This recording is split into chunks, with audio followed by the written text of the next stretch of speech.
ನಮಸ್ಕಾರ. ಪ್ರಜಾರಾಜ್ಯ ಕನ್ನಡ ನ್ಯೂಸ್ಗೆ ಸ್ವಾಗತ. ನಾನು ರಾಮಗೌಡ ಪಾಟೀಲ್. ಹುಕ್ಕೇರಿ ಪಟ್ಟಣದಲ್ಲಿ ಬೃಹತ್ ಹಿಂದೂ ವಿಚಾರ ಸಮ್ಮೇಳನ, ಭವ್ಯ ಶೋಭಾಯಾತ್ರೆ. ಹುಕ್ಕೇರಿ ಪಟ್ಟಣದಲ್ಲಿ ಸಾಮರಸ್ಯ, ಪರಿಸರ ಸಂರಕ್ಷಣೆ, ಸ್ವದೇಶಿ ಚಿಂತನೆ ಎಂಬ ಉದಾತ್ತ ಧ್ಯೇಯಗಳನ್ನಿಟ್ಟುಕೊಂಡು ಹುಕ್ಕೇರಿ ಪಟ್ಟಣದಲ್ಲಿ ಹಿಂದೂ ಸಮ್ಮೇಳನ ಸಂಚಲನ ಸಮಿತಿ ನೇತೃತ್ವದಲ್ಲಿ ಭವ್ಯ ಶೋಭಾಯಾತ್ರೆ ಹಮ್ಮಿಕೊಳ್ಳಲಾಗಿತ್ತು.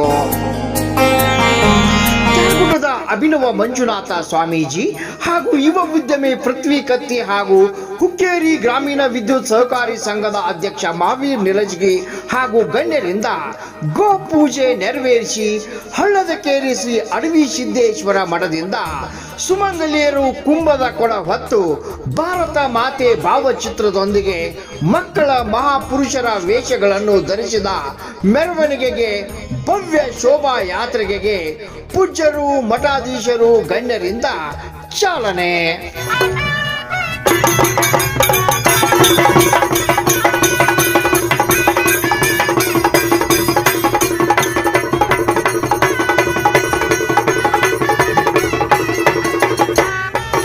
ಪ್ರಮುಖ ಬೀದಿಗಳಲ್ಲಿ ಸಂಚರಿಸಿ ವಾದ್ಯ ಮೇಳಗಳೊಂದಿಗೆ ವಿವಿಧ ಕಲಾ ತಂಡಗಳು ಮೆರವಣಿಗೆಯಲ್ಲಿ ಹೆಜ್ಜೆ ಹಾಕಿದವು.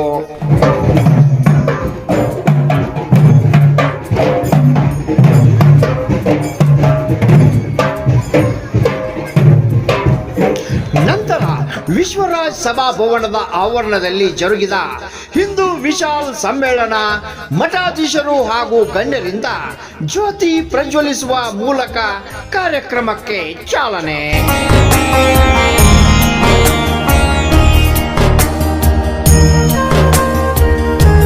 ನಂತರ ಶರಣೇಗೌಡರು ಹಾಗೂ ರಾಮಚಂದ್ರ ಜೋಶಿ ಮಾತನಾಡಿ, ಆರ್ಎಸ್ಎಸ್ ದೇಶಪ್ರೇಮಿ ಸಂಘಟನೆ ಇಂದು ಸಮಾಜದ ಜಾತಿ ಭೇದಗಳನ್ನು ಬದಿಗಿಟ್ಟು ನಾವೆಲ್ಲ ಹಿಂದೂ, ನಾವೆಲ್ಲ ಬಂಧು ಎಂಬ ಭಾವ ಬೆಳೆಸುವುದರಲ್ಲಿಯೂ ಸಂಘ ಪರಿವಾರದ ಪಾತ್ರ ಅನನ್ಯ. ಈ ನಿಟ್ಟಿನಲ್ಲಿ ಪಂಚ ಪರಿವರ್ತನೆ ಅನ್ನುವ ಹೆಸರಿನಲ್ಲಿ ಸಮಾಜಕ್ಕೆ 5 ವಿಷಯಗಳು ಜಾರಿಗೆ ತರಲು ಸಂಘ ಪರಿವಾರ ಕರೆ ಕೊಟ್ಟಿದ್ದು, ಈ ಪಂಚ ಆಶಯಗಳಾದ ಸಾಮರಸ್ಯ, ಪರಿಸರ ಸಂರಕ್ಷಣೆ, ಕುಟುಂಬ ಪ್ರಬೋಧನೆ, ಸ್ವದೇಶಿ ನಾಗರಿಕ ಕರ್ತವ್ಯ ಎಂಬ ಆಶಯಗಳನ್ನಿರಿಸಿಕೊಂಡು ಈ ಕಾರ್ಯಕ್ರಮಗಳನ್ನು ನಡೆಸುತ್ತಿದ್ದೇವೆ ಎಂದು ಇದೇ ವೇಳೆ ಹೇಳಿದರು. ಈ ಸಂದರ್ಭದಲ್ಲಿ ಹಿರೇಮಠದ ಚಂದ್ರಶೇಖರ ಶಿವಾಚಾರ್ಯ ಮಹಾಸ್ವಾಮಿಗಳು, ಶ್ರೀ ಶಿವಬಸವ ಸ್ವಾಮೀಜಿ, ಯುವ ಉದ್ಯಮಿ ಪೃಥ್ವಿ ಕತ್ತಿ, ನ್ಯಾಯವಾದಿ ರಾಮಚಂದ್ರ ಜೋಶಿ, ಮಹಾವೀರ್ ನಿಲಜ್ಗಿ ಸೇರಿದಂತೆ ಹಿಂದೂ ಪರ ಸಂಘಟನೆಗಳು ಹಾಗೂ ಅಪಾರ ಮಹಿಳಾ ಸಮೂಹ, ಯುವಕರು ಪಾಲ್ಗೊಂಡಿದ್ರು. ರಾಮಗೌಡ ಪಾಟೀಲ್, ಪ್ರಜಾರಾಜ್ಯ ಕನ್ನಡ ನ್ಯೂಸ್, ಹುಕ್ಕೇರಿ. ನಾವು ನೀವೆಲ್ಲರೂ ಸಹ ಸಾಮರಸ್ಯದ ಜೀವನವನ್ನ ಸಾಗಿಸಬೇಕು. ನಾವೆಲ್ಲ ಹಿಂದೂ, ನಾವೆಲ್ಲ ಒಂದು ಅಂತಕ್ಕಂಥ ಜಯಘೋಷವನ್ನ ಪ್ರತಿ ಸಮ್ಮೇಳನದಲ್ಲಿ ನಾವು ಕೊಡ್ತೇವೆ. ಆದ್ರೆ ಹಾಗೆ ಬದುಕ್ತಾ ಇದ್ದೇವೆ ಅನ್ನೋದ್ರ ಬಗ್ಗೆ ಒಂದ್ಸಾರಿ ಆತ್ಮಾವಲೋಕನ ಮಾಡಿಕೊಳ್ಬೇಕು. ಸಾಮರಸ್ಯದ ಜೀವನ ನಮ್ಮದಾಗಬೇಕು ಅಂತೇಳಿ ಸಂಘ ಈ ಸಾರಿ ನಿರ್ಧಾರ ಮಾಡಿ ಪಂಚ ಪರಿವರ್ತನೆ ತೆಗೆದುಕೊಂಡಿದೆ. ಆ ಪಂಚ ಪರಿವರ್ತನೆಯಲ್ಲಿ ಮೊದಲನೇದು ಸಾಮರಸ್ಯ. ನಿಮ್ಗೆಲ್ರಿಗೂ ಸಹ ಗೊತ್ತಿರಬಹುದು, ಅದ್ಭುತವಾದಂತಹ ಜೀವನವನ್ನು ರೂಪಿಸಿಕೊಂಡು ಬಂದದ್ದು. ನಾವು ನೀವೆಲ್ಲರೂ ಸಹ ಒಬ್ಬ ಮೆಕಾಲೆ ಅಂತ ಒಬ್ಬ ಮುಟ್ಟಾಳ ಇಂಗ್ಲಿಷ್ ಶಿಕ್ಷಣ ಪದ್ಧತಿಯನ್ನ ಜಾರಿಗೆ ತರ್ತಾನೆ. ಆ ಜಾರಿಯಲ್ಲಿ ಏನ್ ಹೇಳ್ತಾನೆ ಅಂತಂದ್ರೆ, ವಾಸ್ಕೋಡಿಗಾಮ ಅಂತ ಒಬ್ಬನ್ ಬರ್ತಾನೆ, ಅವನು ಭಾರತವನ್ನು ಕಂಡಿಡಿದ ಅಂತ ಹೇಳಿ. ನಾವು ಓದ್ಬೇಕಾದ್ರೂ ಸಹ ಭಾರತವನ್ನು ಯಾರು ಕಂಡಿಡಿದ್ರು ಅಂತಂದ್ರೆ, ನಾವು, ನಮ್ಮ ತಂದೆ ಅಥವಾ ನಮ್ಮ ಮಕ್ಕಳು ಬರಿತಕ್ಕಂಥ ಉತ್ತರ ಏನಂತಂದ್ರೆ ವಾಸ್ಕೋಡಿಗಾಮ ಭಾರತವನ್ನು ಕಂಡಿಡಿದ ಅಂತೇಳಿ. ಆದ್ರೆ ಮೆಕಾಲೆಗೆ ಗೊತ್ತಿದ್ದಿಲ್ಲ, ಇಲ್ಲೊಂದು ಸಂಸ್ಕೃತಿ ಉಳಿದಿತ್ತು. ಆ ಸಂಸ್ಕೃತಿ ಪಾಶ್ಚಾತ್ಯ ಸನಾತನ ಸಂಸ್ಕೃತಿ, ಸಿಂಧು ಬಯಲಿನ ಹಿಂದೂಸ್ತಾನ ತಲೆ ಎತ್ತಿತ್ತು ಅನ್ನೋದು ಅವನಿಗೆ ಇನ್ನೂ ಸಹ ವಿಚಾರ ಗೊತ್ತಿದ್ದಿಲ್ಲ. ಗೊತ್ತಿಲ್ಲದೆ ವಿಚಾರವನ್ನ ಭಾರತವನ್ನು ಕಂಡಿಡಿದ ವಾಸ್ಕೋಡಿಗಾಮ ಅಂತ ಹೇಳಿ ಪಟ್ಟೆಯಲ್ಲಿ ಸೇರಿಸಿದ. ಅದನ್ನೇ ನಾವು ಸಹ ಓದ್ತಾ ಬಂದ್ವಿ. ಆದ್ರೆ ಭಾರತ ಆಗಿದ್ದಿಲ್ಲ. ಭಾರತ ಪರಮ ವೈಭವವನ್ನು ತೆಗೆದುಕೊಂಡಿತ್ತು. ಆ ವೈಭವದ ಉಚ್ಛ್ರಾಯ ಸ್ಥಿತಿ ಹೇಗಿತ್ತು ಅಂತಂದ್ರೆ, ಪ್ರತಿ ಕಣ ಕಣದಲ್ಲಿಯೂ ಸಹ ಶಂಕರ್ ಇದ್ದಾನೆ, ಪ್ರತಿ ಬಿಂದುವಿನಲ್ಲೂ ಸಹ ಹಿಂದುತ್ವದ ಕಣ ಇದೆ ಅಂತೇಳಿ ಸಾರಿ ಸಾರಿ ಹೇಳಿದಂತ ಸಮಾಜ ಅಂತಿದ್ರೆ ಅದು ನನ್ನ ಹಿಂದೂ ಸಮಾಜ. ಇವತ್ತು ಸಂಘಕ್ಕೆ 100 ವರ್ಷ ಶತಾಬ್ದಿ ತುಂಬುತ್ತಾ ಇದೆ. ಅದರ ಉದ್ದೇಶ ಇಷ್ಟೇ, ಈ 100 ವರ್ಷಗಳ ಪ್ರೇರಣೆಯ ಜೊತೆಗೆ ಸಮಾಜವನ್ನ ಜಾಗೃತಿ ಮಾಡಬೇಕು, ಒಂದಿಷ್ಟು ಪರಿವರ್ತನೆ ದಾರಿಗೆ ತೆಗೆದುಕೊಂಡು ಬರಬೇಕು ಅಂತೇಳಿ. ನಿಮಗೆ ಗೊತ್ತಿರಬಹುದು, 1893 ಸೆಪ್ಟೆಂಬರ್ 23ರಂದು ಚಿಕಾಗೋದ ವಿಶ್ವ ಸರ್ವಧರ್ಮ ಸಮ್ಮೇಳನದಲ್ಲಿ ಸ್ವಾಮಿ ವಿವೇಕಾನಂದರು ಒಂದು ವಾಕ್ಯವನ್ನು ಕೊಡ್ತಾರೆ, ಒಂದು ಹೇಳಿಕೆಯನ್ನು ಕೊಡ್ತಾರೆ. ಆ ಹೇಳಿಕೆ ಏನು ಅಂತಂದ್ರೆ, ನಾನು ಸನಾತನ ಹಿಂದೂ ಸಂಸ್ಕೃತಿ, ಹಿಂದೂ ಧರ್ಮದ ಪ್ರತಿನಿಧಿಯಾಗಿ ಇವತ್ತು ಚಿಕಾಗೋದಲ್ಲಿ ನಿಂತು ಮಾತನಾಡಲಿಕ್ಕೆ ಗರ್ವ ಆಗುತ್ತೆ.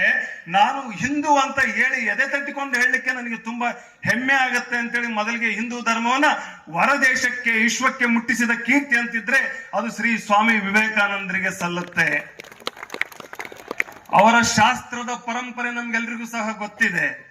ಯಾಕೆ ಸ್ವಾಮಿ ವಿವೇಕಾನಂದರು ಧರ್ಮವನ್ನ ವಿದೇಶಕ್ಕೆ ತೆಗೆದುಕೊಂಡು ಹೋಗಿ ಅದರ ಮುಂದಾಳತ್ವವನ್ನು ತೆಗೆದುಕೊಂಡ್ರು ಅಂತಂದ್ರೆ, ಕನ್ಯಾಕುಮಾರಿಯಿಂದ ಕಾಶ್ಮೀರದವರೆಗೂ ಸಹ ಪಾರಿವಾರ್ಜಕರಾಗಿ ಇಡೀ ದೇಶವನ್ನ ಸುತ್ತುತ್ತಾ ಇರಬೇಕಾದ್ರೆ ಈ ದೇಶಕ್ಕೆ ಬಂದಿರತಕ್ಕಂತ ಕಷ್ಟ, ಈ ದೇಶದಲ್ಲಿರ್ತಕ್ಕಂಥ ದಾರಿದ್ರ್ಯವನ್ನು ಕಂಡು ಸ್ವಾಮೀಜಿಯವರು ಕನ್ಯಾಕುಮಾರಿಯ ಬಂಡೆಯ ಮೇಲೆ 3 ದಿನಗಳ ಕಾಲ ಧ್ಯಾನಸ್ಥರಾಗಿ, ಆ ಧ್ಯಾನಸ್ಥ ಸಮಯದಲ್ಲಿ ಅವರಿಗೆ ಬುದ್ಧಿಗೆ ತೋಚಿದ್ದು ಏನು ಅಂತಂದ್ರೆ, ಧರ್ಮವನ್ನ ಜಾಗೃತಿಗೊಳಿಸಿದ್ರೆ ಮಾತ್ರ ದೇಶ ಉಳಿಯುತ್ತೆ, ದೇಶ ಉಳಿಬೇಕಾದ್ರೆ ಅದಕ್ಕೆ ಮುಖ್ಯವಾಗಿ ಧರ್ಮ ಉಳಿಬೇಕು ಅಂತೇಳಿ ಧರ್ಮೋ ರಕ್ಷಿತಿ ರಕ್ಷಿತಃ ಅಂತೇಳಿ ವಿಶ್ವ ಸರ್ವ ಧರ್ಮ ಸಮ್ಮೇಳನಕ್ಕೆ ಹೋಗಿ ಭಾರತದ ಕೀರ್ತಿ ಪತಾಕೆಯನ್ನು ಆರಿಸಿದ ಶ್ರೇಯಸ್ಸು ಸ್ವಾಮಿ ವಿವೇಕಾನಂದರಿಗೆ ಸಲ್ಲುತ್ತೆ.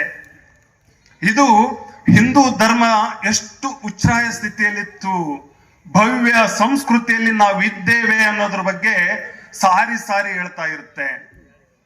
ಇನ್ನು ಭಾರತದ ಮೇಲೆ ಯಾವಾಗ ದಾಳಿ ಆಗತ್ತೆ, ಆ ಎಲ್ಲಾ ದಾಳಿಯನ್ನ ಮೆಟ್ಟಿ ನಿಂತು ಧರ್ಮವನ್ನು ಉಳಿಸಿದಂತ ಇನ್ನೊಬ್ಬ ವೀರ ಇದ್ದಾನೆ. ಆ ವೀರ ಯಾರು ಅಂತಂದ್ರೆ, ಒಂದ್ ಕಡೆ ಮೊಘಲರು, ಒಂದ್ ಕಡೆ ಆದಿಲ್ ಶಾಹಿಗಳು, ಒಂದ್ ಕಡೆ ಗ್ರೀಕರು, ಟರ್ಕರು, ನಿಜಾಮರು, ಗೋವಾದಲ್ಲಿ ಪೋರ್ಚುಗೀಸರು, ಡಚ್ಚರು, ಇವರೆಲ್ಲರ ಹೋರಾಟದಲ್ಲಿ ಹಿಂದೂ ಧರ್ಮವನ್ನ ಸ್ಥಾಪಿಸಲಿಕ್ಕೆ ಕಂಕಣ ತೊಟ್ಟು ನಿಂತಂತ ಏಕೈಕ ವೀರ ಅಂತ ಯಾರಿದ್ರೆ ಅದು ಛತ್ರಪತಿ ಶಿವಾಜಿ ಮಹಾರಾಜರು. ನಿಮ್ಗೆಲ್ರಿಗೂ ಸಹ ಗೊತ್ತಿರ್ಬೋದು, ಒಂದು ಶಾಸ್ತ್ರದ ಪರಂಪರೆ, ಒಂದು ಶಕ್ತಿಯ ಪರಂಪರೆ. ಸಮಾಜವನ್ನ ನಾವು ಜ್ಞಾನದ ಮುಖಾಂತರ ಸಹ ಮುನ್ನಡೆಸಿದ್ದೇವೆ, ಶಕ್ತಿಯ ಮುಖಾಂತರ ಸಹ ಮುನ್ನಡೆಸಿದ್ದೇವೆ. ಇವತ್ತಿನ ದಿವಸ ಶಿವಾಜಿ ಮಹಾರಾಜರು ನಾವು ಇದ್ದಿಲ್ಲ ಅಂತಂದ್ರೆ ಸಬ್ಕಿ ಹೊತ್ತಿ ಸುನ್ನತ್ ಹೇ ಅಂತ ಹೇಳ್ತಾ ಇದ್ರು. ನಾವಾಗಿ ಉಳಿತಾ ಇದ್ದಿಲ್ಲ, ಯಾವುದೋ ಒಂದು ಧರ್ಮಕ್ಕೆ ಬದಲಾಗಿ ಹೋಗ್ತಾ ಇದ್ದೆವು. ಅದೆಲ್ಲವನ್ನ ಮೆಟ್ಟಿ ನಿಂತು ಎಷ್ಟೋ 100 ವರ್ಷಗಳ ಕಾಲ ನಮ್ಮ ಮೇಲೆ ದಾಳಿ ಮಾಡಿದ್ರು. ದೆಹಲಿಯ ಗದ್ದಿಗೆ ಮೇಲೆ ಮೊದಲು ಬಂದು ಕುಂತಂತ ಆ ಮಹಮ್ಮದ್ ಗೋರಿ, ಆ ಸೋಮನಾಥ ದೇವಸ್ಥಾನದ ಮೇಲೆ ದಾಳಿ ಮಾಡಿದಂತ ಆ ಖಿಲ್ಜಿ, ಇವರೆಲ್ಲರೂ ಸಹ ಭಾರತವನ್ನು ಲೂಟಿ ಹೊಡೆದ್ರು. ಇಲ್ಲಿ ಆಳ್ವಿಕೆಗೆ ಅವರು ನೆಮ್ಮದಿಯಿಂದ ಆಳ್ವಿಕೆ ಮಾಡ್ಲಿಕ್ಕೆ ಆಗ್ಲಿಲ್ಲ. ಈ ದೇಶ ಯಾವಾಗ ನಮ್ಮ ಮೇಲೆ ದಾಳಿ ಆಗತ್ತೆ ಆ ಸಮಯದಲ್ಲಿ ತಕ್ಕ ಉತ್ತರವನ್ನು ಕೊಟ್ಟು ಅವರನ್ನು ಹಿಮ್ಮೆಟ್ಟಿಸಿದ್ದೇವೆ. ಇಷ್ಟು ಉಚ್ಛ್ರಾಯ ಸ್ಥಿತಿಯಲ್ಲಿತ್ತು ಭಾರತ. ಆ ಇತಿಹಾಸದ ದಿನಗಳನ್ನ ಮರುಕಳಿಸಬೇಕು, ಮತ್ತೊಮ್ಮೆ ಹಿಂದುವನ್ನ ಜಾಗೃತಗೊಳಿಸಬೇಕು, ಹಿಂದೂ ಸಮಾಜ ಪರಮ ವೈಭವದ ಸ್ಥಿತಿಗೆ ತಲುಪಬೇಕು ಅಂತೇಳಿ 1925ರಲ್ಲಿ ಒಂದಿಷ್ಟು ತರುಣರು ಸೇರಿಕೊಂಡು ಶುರು ಮಾಡಿದಂತ ಸಂಘಟನೆ ರಾಷ್ಟ್ರೀಯ ಸ್ವಯಂ ಸೇವಕ ಸಂಘ. ನಾನು ಹೆಮ್ಮೆಯಿಂದ ಹೇಳ್ತೀನಿ, ನಾನೊಬ್ಬ ಸ್ವಯಂ ಸೇವಕ ಅಂತ ಹೇಳಿ. ಯಾಕಂತಂದ್ರೆ 100 ವರ್ಷ ಸಂಘಕ್ಕಾಗಿದೆ. ಎಷ್ಟೋ ಜನ ಬಂದ್ರು, ಬ್ಯಾನ್ ಮಾಡಿದ್ರು, ಏನೇನೋ ಹೇಳಿದ್ರು. ಆದ್ರೆ ಅದು ಯಾವುದನ್ನು ತಲೆಗೆ ಹಾಕಿಕೊಳ್ಳದೆ ಈ ಹಿಂದೂ ಸಮಾಜವನ್ನ ರಕ್ಷಣೆ ಮಾಡುತ್ತೇನೆ, ಭಾರತವನ್ನ ಪುನರುತ್ಥಾನ ಮಾಡುತ್ತೇನೆ ಅಂತೇಳಿ ಕಂಕಣ ತೊಟ್ಟಂತ ಏಕೈಕ ಸಂಘಟನೆ ಅಂತಿದ್ರೆ ಅದು ರಾಷ್ಟ್ರೀಯ ಸ್ವಯಂ ಸೇವಕ ಸಂಘ. ಅದರ ಜೊತೆ ನಾವೆಲ್ಲರೂ ಸಹ ಹೆಜ್ಜೆ ಆಗ್ತಾ ಇದ್ದೇವೆ. ಧರ್ಮವನ್ನ ಉಳಿಸ್ತಾ ಇದೆ, ಧರ್ಮದ ಕೀರ್ತಿ ಪತಾಕೆಯನ್ನ ಇಡೀ ವಿಶ್ವದ ಎಲ್ಲಾ ಕಡೆ ಹಂಚ್ತಾ ಇದೆ. 100 ವರ್ಷದ ಸಾಧನೆ ಅಂದ್ರೆ ತುಂಬಾ ಸಣ್ಣ ಸಾಧನೆ ಅಲ್ಲ. ಧರ್ಮ ನಾವು ಉಳಿಸ್ತಾ ಇರಬೇಕು, ಸಂಘಟಿತರಾಗಬೇಕು. ಸಂಘಟನೆ, ಸಂಸ್ಕಾರ, ಸದ್ವಿಚಾರ ಇವೆಲ್ಲವನ್ನ ಮೈಗೂಡಿಸಿಕೊಂಡು ಹೋಗ್ಬೇಕು ಅಂತೇಳಿ ಸಂಘ 100 ವರ್ಷಗಳ ಕಾಲ ಪರಿಶ್ರಮವನ್ನ ಪಟ್ಟಿದೆ. ಜಾಗೃತ ಆಗ್ತಕ್ಕಂತ ಅನೇಕ ಕಾರ್ಯಗಳು ಇವತ್ತು ಭಾರತದಲ್ಲಿ ನಡೀತಾ ಇದಾವೆ. ಅದರ ಅಂಗವಾಗಿ ಇವತ್ತು ರಾಷ್ಟ್ರೀಯ ಸ್ವಯಂ ಸೇವಕ ಸಂಘದ ಒಂದು ಶತಮಾನ ಕಂಡಂತಹ ಬಹಳ ದೊಡ್ಡ ಸಂಘಟನೆ ಇಡೀ ಜಗತ್ತಿನಲ್ಲಿ ಇವತ್ತು ಯಾವುದಾದರೊಂದು ಬಹಳ ದೊಡ್ಡ ಸಂಘಟನೆ ಇದೆ, ಆ NGO ರಾಷ್ಟ್ರೀಯ ಸ್ವಯಂ ಸೇವಕ ಸಂಘ ಅಂತಕೊಂಡು ಹೇಳಿ ಇವತ್ತು ಪ್ರದೇಶ ಕೂಡ ಹೋಗ್ತಾರೆ. ಸೊ ಇವತ್ತು ರಾಷ್ಟ್ರೀಯ ಸ್ವಯಂ ಸೇವಕ ಸಂಘ ಪಂಚತಂತ್ರಗಳ ಮುಖಾಂತರ ಈ ದೇಶವನ್ನು ಇಲ್ಲಿರ್ತಕ್ಕಂಥ ಹಿಂದೂ ಸಮಾಜವನ್ನು ಒಂದುಗೂಡಿಸ್ಬೇಕು, ಇದರಲ್ಲಿರ್ತಕ್ಕಂಥ ನ್ಯೂನತೆಯನ್ನು ತೆಗೆದುಹಾಕಬೇಕು, ಸಾಮಾಜಿಕ ಸಾಮರಸ್ಯತೆಯನ್ನು ದೇಶದಲ್ಲಿ ನಿರ್ಮಾಣ ಮಾಡಬೇಕು, ಈ ದೇಶವನ್ನು ಮತ್ತೊಮ್ಮೆ ಉತ್ತುಂಗ ಶಿಖರಕ್ಕೆ ತೆಗೆದುಕೊಂಡು ಹೋಗಬೇಕು, ಈ ದೇಶ ಸುಜಲಾಂ ಸುಫಲಾಂ ಆಗಬೇಕು ಎಲ್ಲ ದೃಷ್ಟಿಯಿಂದ ಅಂತಕೊಂಡು ಹೇಳಿ ಇವತ್ತು ಪ್ರಯತ್ನ ಆಗ್ತಾ ಇದೆ. ಹಿಂದೂ ಪರ ಅಲೆ ಎದ್ದಿದೆ ಅಂತ ಹೇಳಿ ತಪ್ಪಾಗಲಿಕ್ಕಿಲ್ಲ. ಒಂದು ಕಾಲದಲ್ಲಿ ಈ ದೇಶ ಭವ್ಯವಾದಂತಹ ಸಾಮಾಜಿಕ, ಆಧ್ಯಾತ್ಮಿಕ, ಶೈಕ್ಷಣಿಕ ಹಿನ್ನೆಲೆಯನ್ನು ಹೊಂದಿ ಜಗತ್ತಿನ ಅತ್ಯಂತ ಶ್ರೇಷ್ಠ ನಾಗರಿಕತೆಯನ್ನು ಹೊಂದಿದಂತಹ ರಾಷ್ಟ್ರವಾಗಿತ್ತು, ರಾಮರಾಜ್ಯ ಆಗಿತ್ತು, ಬಸವಣ್ಣನ ನಾಡಾಗಿತ್ತು.